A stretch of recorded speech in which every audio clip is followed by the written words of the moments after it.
نہیں فرمایا تھا۔ خوب اچھے سے جان لینا چاہیے اور یہ باقی یاد رکھنے کے ساتھ ان کا تعلق ہوتا ہے کہ جان عالم صلی اللہ علیہ وسلم کے چچا جان حضرت عباس بن عبد المطلب یہ فتح مکہ کے دن آپ نے اسلام کا اظہار فرمایا۔ اس سے قبل غزوہ بدر کے بعد آپ اسلام لا چکے تھے۔ غزوہ احد سے قبل اسلام لائے یا نہیں لائے اس میں اختلاف ہے۔ ایک روایت میں آتا ہے کہ اسلام تو لا چکے تھے، اظہار نہ کیا، لیکن جب کفار قریش مدینے کی طرف بڑے تو اس وقت انہوں نے ایک پیغام نامہ حضور جان عالم صلی اللہ علیہ وسلم کی طرف بھیجا۔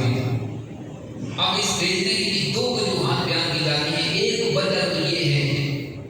کہ وہ اسلام لا چکے تھے، جو اسلام اور مسلمانوں کے ساتھ محبت کی وجہ سے انہوں نے پیغام بھیجا، اور دوسری وجہ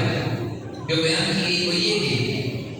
ایک قربت کا تعلق، حضور کے خاندان کا تعلق، نسب کا تعلق، رشتے کا تعلق، خون کا تعلق جو حضور نبی رحمت صلی اللہ علیہ وسلم کے ساتھ حضرت عباس بن عبد المطلب کو حاصل تھا، اس تعلق کی وجہ سے آپ نے ایک پیغام بھیجا۔ باہر دو صورت میں پیغام حضور جان عالم صلی اللہ علیہ وسلم تک یہ پہنچا کہ کفار قریش یہاں سے نکل پڑے ہیں اور عنقریب مسلمانوں پر لشکر کشی کریں گے اور مسلمانوں پر چڑھائی کریں گے اور مدینے کی اینٹ سے اینٹ بجا دیں گے۔ یہ پیغام حضور جان عالم صلی اللہ علیہ وسلم تک پہنچا۔ آقا کونین صلی اللہ علیہ وسلم نے اپنے صحابہ کو جمع کیا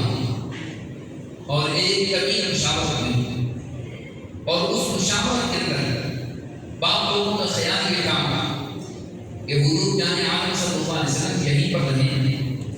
ہم مدینے کا محاصرہ کریں گے، اطراف و اطراف میں اپنے لوگوں کو کھڑا کریں گے، اگر وہ مدینے پر حملہ کریں گے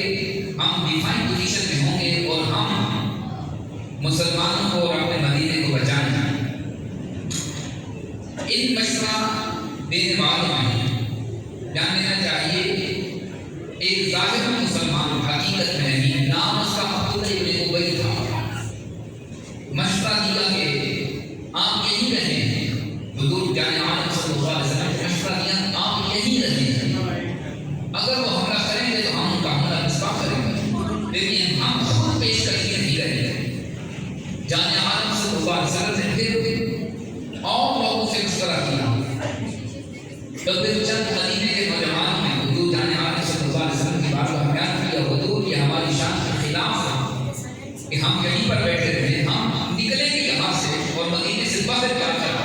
ان کے ساتھ جد و جہد کریں گے۔ اللہ رب العالمین کا حکم بھی تھا، اللہ کے حکم صلی اللہ علیہ وسلم